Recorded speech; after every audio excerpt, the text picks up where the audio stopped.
চাঁপাইনবাবগঞ্জের শিবগঞ্জে উদযাপিত হয়েছে জাতীয় প্রাণী সম্পদ সপ্তাহ। দেশীয় জাত, উন্নত প্রযুক্তি, প্রাণী সম্পদে হবে উন্নতি স্লোগানে ২৬শে নভেম্বর বুধবার সকালে উপজেলা প্রাণী সম্পদ অধিদপ্তর ও ভেটেরিনারি হাসপাতাল থেকে এক বর্ণাঢ্য র্যালি বের হয়ে বিভিন্ন সড়ক প্রদক্ষিণ করে আমবাগানে এসে শেষ হয়।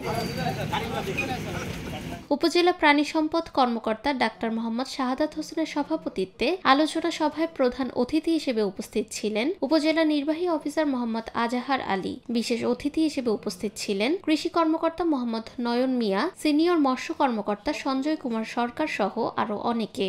এরকম পাল দেখতে চাই, আমাদের মহিষের পাল দেখতে চাই, আমাদের ভেড়া ছাগলের পাল দেখতে চাই, আমাদের হাঁস মুরগির খামার বেশি বেশি দেখতে চাই। তার মাধ্যমে সমাজ এবং দেশের উন্নয়ন আমরা দেখতে চাই। উন্নত প্রযুক্তি আমাদের ডান পাশে আছে মিল্কিং মেশিন। শুধু একটা কথা বলবো, মিল্কিং মেশিন আছে। বর্তমান যুগ উন্নত যুগ, সারা বিশ্ব যখন উন্নতির জোয়ার বইছে, বাংলাদেশেও সেই উন্নতির ছোঁয়া প্রবেশ করেছে।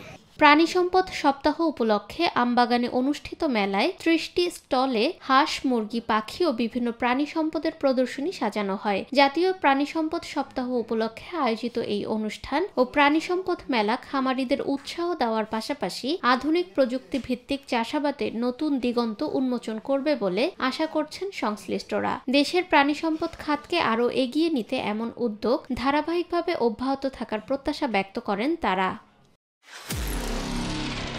নিরপেক্ষ, সত্য প্রকাশে আপোষহীন।